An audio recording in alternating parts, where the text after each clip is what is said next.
Hey guys, Ryan here. In today's video, I'm going to be talking about 3 hidden reasons you're probably losing gunfights. We're pretty much just going to get right into it, and the very first thing we're going to talk about is the super inconsistent limb damage that Warzone has. In Warzone, for whatever reason, and I'm going to show the stats of this here in a second, if you are literally shooting people's lower limbs compared to their upper limbs, you're going to usually do significantly less damage. If you are shooting their shins instead of their thighs, you are going to do way less damage than, as I said before, if you're just shooting their thighs. I don't know why this is, but it's a super weird mechanic, and I'm going to show you an example right now with the bullfrog. So for both the arms and the legs, if you are shooting the lower limb rather than the upper limb, you're going to do less damage. Now you're probably thinking 31 versus 27 damage, that's not that much. In reality, that's an 80 millisecond difference in terms of time to kill, and that's going to take the time to kill from 720 milliseconds all the way to 800 milliseconds because of that 4 damage difference. If you don't think that 80 millisecond difference isn't a lot, then you aren't paying attention to your own gunfights. How many times do you watch the kill cam? How many times do you get down and you tell your teammates, he's one shot, he's absolutely one shot, guys? And they are. Your teammate puts one bullet in them and they die. Maybe it's 2 bullets. But the whole point is that 80 milliseconds will really add up. And for some guns, it's worse. For some guns, it's not as bad because they have equal damage. But it is a super weird inconsistency within Warzone that you need to be aware of. And that's going to lead us to our second topic. And that's that you don't respect ADS and sprint to fire times. So many of your gunfights are just lost because you aren't aware of sprint to fire times, you don't account for them, and you just don't stop sprinting that extra quarter of a second early enough for you to win the gunfight. A lot of guns have a sprint to fire time over 100 milliseconds, and a lot of assault rifles have a sprint to fire time above 200 milliseconds. And if most gunfights are decided between 600 and 900 milliseconds, do you really think adding a massive 250-second delay into your gunfight is a good idea? If you just simply stop sprinting a little bit earlier and start aiming down sight a little bit earlier, you're going to be eliminating the sprint to fire time and the ADS time, and you're going to start winning so many more gunfights, and I promise you, you're going to have such a more enjoyable time on Warzone. Rather than always feeling caught out, you're going to feel in control, you're going to feel like you're the better player, you're going to start winning more gunfights, and you're going to notice yourself winning more games overall because you're not dying as much. By being aware of your opponents, being ready for them, and using things like movement, but more importantly, prediction and smarts, you are able to win almost any gunfights and win almost any game. The reason why I'm always slide canceling before my gunfights is because that will eliminate the sprint to fire time, and that's something that a lot of people, they necessarily can't do because they're not comfortable with that movement, but it's something to be aware of.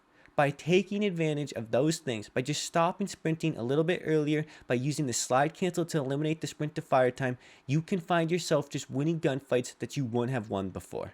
So the second to last thing I'm going to cover in this video is going to be your internet and your monitor are getting you killed more than you realize. So if you don't know what ping or latency is in video games in general, it's just a measurement of how far away you essentially are from the server and how much time it takes for information to reach the server. In this game on Caldera right now, all the footage you're seeing in the background, I'm on 120 to 130 ping. Now, what this means is that there is a massive delay between whenever I do something and whenever the server actually registers it. When I play Rebirth, I'm usually on 40 ping. But for ping and latency, you want it to be as low as possible. The lower, the better. Some people are going to be on 10 ping, some people are going to be on 70, some higher. And the higher you go, the bigger the delay for the server. Sometimes you're going to be facing someone who's going to be on 10 ping, you're going to be on 110 ping, and there's going to be nothing you can really do in some circumstances. This doesn't mean you can't beat them, but this is a massive factor in your gameplay, in your gunfights, and your just overall Warzone experience. The other thing and the other place that this shows is when you're talking about monitors.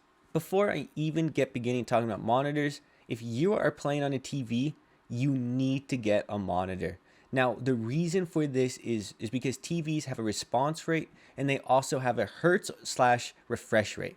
If you are playing on a TV, you're going to have a super bad input delay and you're also going to have super bad response time and a really bad refresh rate. You're probably going to have a 60 hertz TV with a 5 to 10 millisecond delay, and that's being pretty optimistic.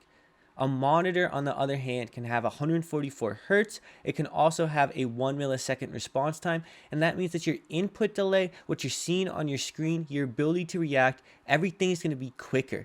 If you are on a TV or a bad monitor, you are going to be handicapping yourself and making your Warzone experience objectively worse. One of the biggest improvements I could make for any person, regardless of their setup, is to just go from a TV to a monitor, and then if they're on a PS5, Xbox Series X, or PC, to go from a 60 Hz monitor to a 144 Hz monitor with the good response time. This will make a massive difference in your gameplay. It's going to make it so much easier to react to gunfights, and it's going to literally change your life for Warzone and for every multiplayer game that you play. So I'm going to talk about a fourth bonus topic right now, and this is going to be FPS. Now, the reason I'm just going to add this as a bonus topic is because this is extremely similar to ping in your monitor and everything like that. What your frames per second is just a measurement of how fast your game is able to respond to things and just processing everything. So computers are able to get the highest frames per second, and the highest you can get on console is 120 FPS with the PS5 or an Xbox Series X. If you are unfortunately on a PS4 or an Xbox One, you are unfortunately usually somewhere between 30 and 60 FPS, and that's pretty much the best you can do. It's a pretty bad experience, and even just going to 120 FPS is a massive difference, and I cannot explain it. A lot of your favorite players and a lot of people on PC, okay, I shouldn't say a lot of people on PC, but a lot of people do have frames upwards of 200 FPS at times, and that makes a massive difference in your gameplay. I can speak from experience. I've played Warzone on PS4, I've played Warzone on PS5, and I now play Warzone on PC. Every time I saw an increase in FPS, my KD, my performance, and my overall enjoyment has gone up. This is something you have to be aware of, because sometimes when you're on 40 FPS, you are not going to be able to properly track people. And when I'm over here on 250 FPS, skirting around on 40 millisecond ping, while you're over there on your 50-inch TV with super bad response time, you're on 100 ping because you're on Wi-Fi, and you're on an old Xbox, well, that's just not going to be fair. It's not always your fault that you're losing these gunfights, and I just want to make people aware of all the different reasons they're losing gunfights, because Warzone can be a super frustrating game, and there's so many different things that go into each and every encounter we have on the map and each and every game that we play. Everything from your internet to where you're shooting them on their body, all of these things add up, and by just being aware of these things, it can make a massive difference. Anyways, guys, I'm going to start wrapping this video up, and I just want to say thank you for all the support recently. Thank you for helping me make this YouTube thing an actual real thing, and I hope you guys enjoy the content. I hope you have a good day. I hope you enjoy this video. It's been Ryan. Peace.